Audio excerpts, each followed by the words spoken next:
vamos a considerar las fuerzas en un movimiento curvilíneo general. Para ello, miremos la figura que tenemos en la pantalla. Si yo tengo que la línea morada es la trayectoria que una partícula está siguiendo y en un cierto instante de tiempo se encuentra ubicada en este punto, con una velocidad que es tangente a la trayectoria, donde la línea a trazos verde es la recta tangente en ese punto, la línea perpendicular evidentemente es esta que están viendo aquí. Al mismo tiempo aprendimos que si la velocidad es tangente, la aceleración apunta hacia la concavidad de la trayectoria y que esta aceleración la podemos descomponer en una componente tangencial y en una componente normal.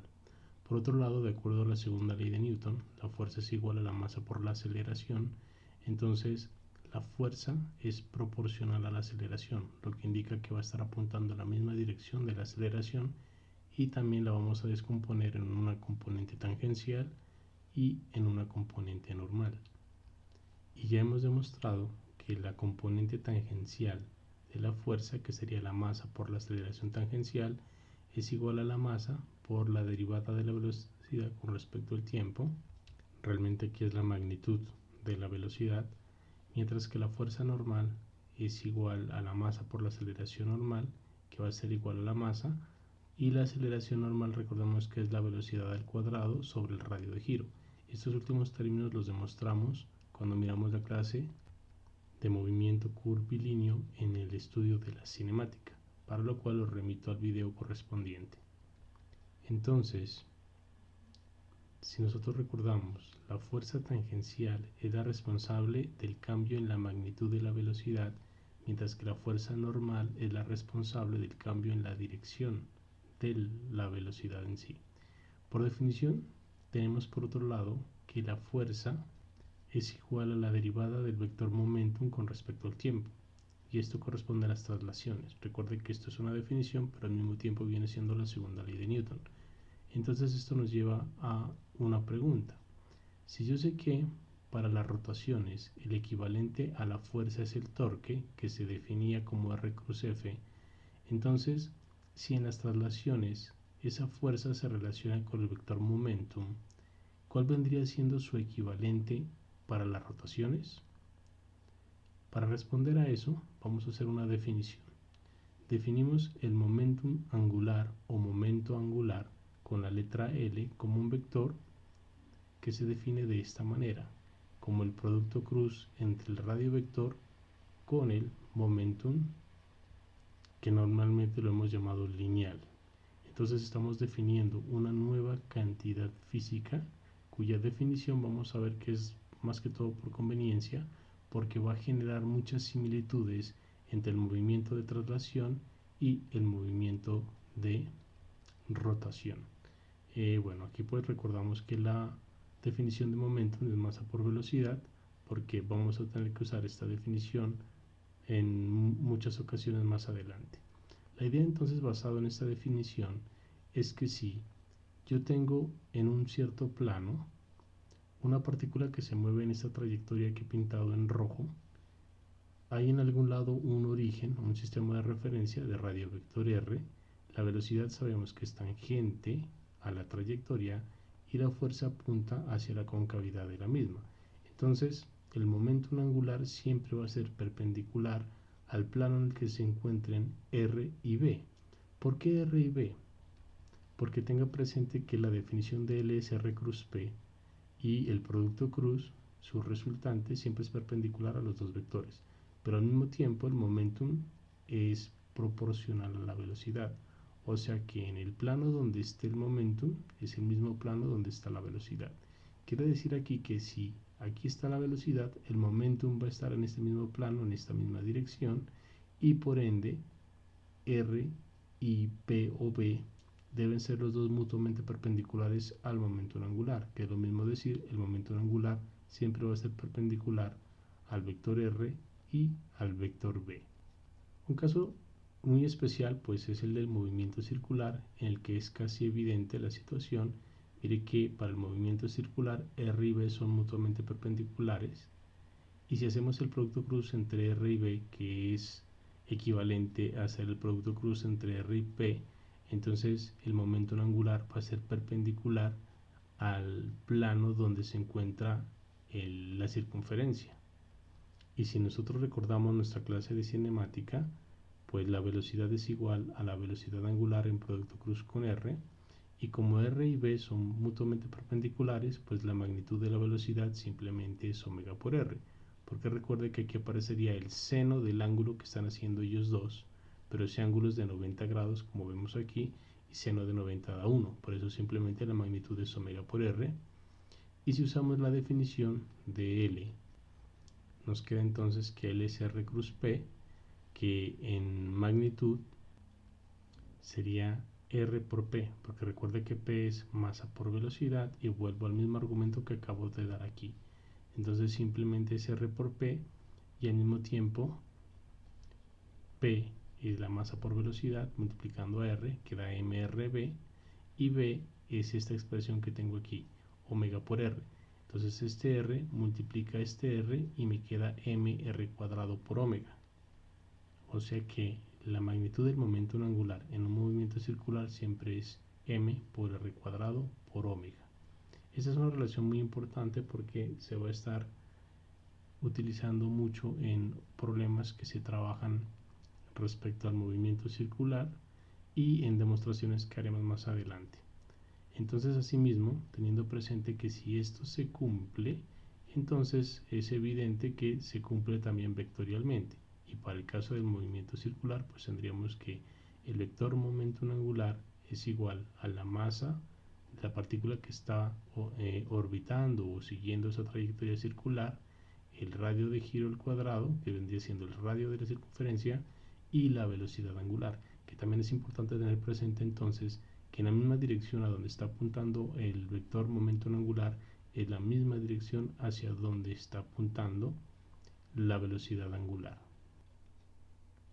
Ahora, si queremos el movimiento curvilíneo de forma más general, entonces no necesariamente vamos a pensar en una circunferencia, sino en una trayectoria mucho más compleja.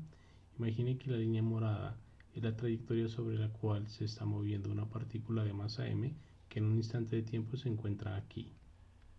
Como ya hemos dicho en otras ocasiones, ella se va a estar moviendo tangencialmente en esta dirección, y desde algún sistema de referencia arbitrario pues escogemos su posición de tal manera que desde ese punto hacia donde está el vector m hay una distancia determinada por el radio vector r, y θ sería el ángulo que va a estar formando ese radio vector con el eje x, que también podemos escoger de forma arbitraria.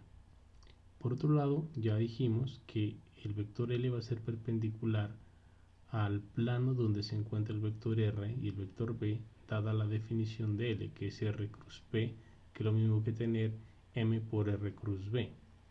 Mire que, por otro lado, de lo que aprendimos en cinemática, nosotros podemos descomponer el vector velocidad en una componente y en una componente que sea en este caso radial, es decir, una componente que sea paralela al vector r. Es claro que si el movimiento fuera netamente circular, la velocidad no tendría componente radial, solamente tendría componente tangencial para que r y b fueran perpendiculares, como lo mirábamos en este ejemplo que tenemos aquí. Aquí no hay un b sub r, solamente hay un b tangencial que estamos llamando b sub θ, porque es en la dirección de θ que me está indicando hacia dónde está la velocidad de la componente de esa velocidad. Entonces lo que yo estoy diciendo es que matemáticamente puedo descomponer la velocidad en una componente radial. Luego, si utilizo la definición de momento angular, que es r cruz p, recuerde que p es m por b, quedándome m por r cruz b. Luego reemplazo esto aquí, quedándome entonces m por r cruz br más bθ. Si hacemos la distribución me quedaría m por r por br, que es este término que tenemos aquí, más m por r por bθ. Pero tenga presente que b sub r, este que tenemos aquí en azul, es paralelo al vector r. Y entonces, como ambos vectores son paralelos, su producto cruz va a ser 0, quedándome entonces solo este término para el momento angular, lo que hace a final de cuentas que L sea igual a M por R cruz B sub teta. Mire que entonces en magnitud simplemente me quedaría M por R por B sub teta, porque este y este sí son perpendiculares. Esto lo vemos aquí. Este con este son perpendiculares. Y por otro lado hay que recordar que B sub teta es la variación de la distancia recorrida respecto al tiempo. Y la distancia recorrida aquí va a ser un pequeño segmento de circunferencia. Y sabemos de la geometría que S es R por teta. Entonces, B sub teta sería la derivada de la distancia con respecto al tiempo. Sería la derivada respecto al tiempo de R por teta, que es lo que acabo de decir aquí. Como en ese segmento R es constante, simplemente derivo respecto a teta, quedándome que para el caso general L es igual a M por R cuadrado por d teta de t. Ahora bien, si queremos seguir siendo generales, hay que tener presente que R en general sí es diferente de constante, porque si ya miramos la trayectoria, R va a estar variando durante todo el tiempo, no es como lo que tenemos acá. Entonces yo puedo calcular inicialmente la derivada del vector momento angular con respecto al tiempo para ver qué vamos a obtener. Entonces procedamos a hacer el cálculo. Si yo derivo L, es lo mismo que derivar R cruz P porque es la definición de L. Luego, como R y P, los dos no son constantes necesariamente, entonces esto es la derivada de un producto, que es igual a la derivada del primer término por el segundo, más el primero por la derivada del segundo término. Cuando hacemos esto, tenemos que tener presente lo siguiente, que de R de t es la velocidad, y de P de t es la fuerza. Y tenga presente que por definición momentum es masa por velocidad, lo que implica que este término y este término, o sea, estos dos vectores son paralelos y su producto cruz es cero. Y por el otro tenemos un R cruz F que por definición es el torque.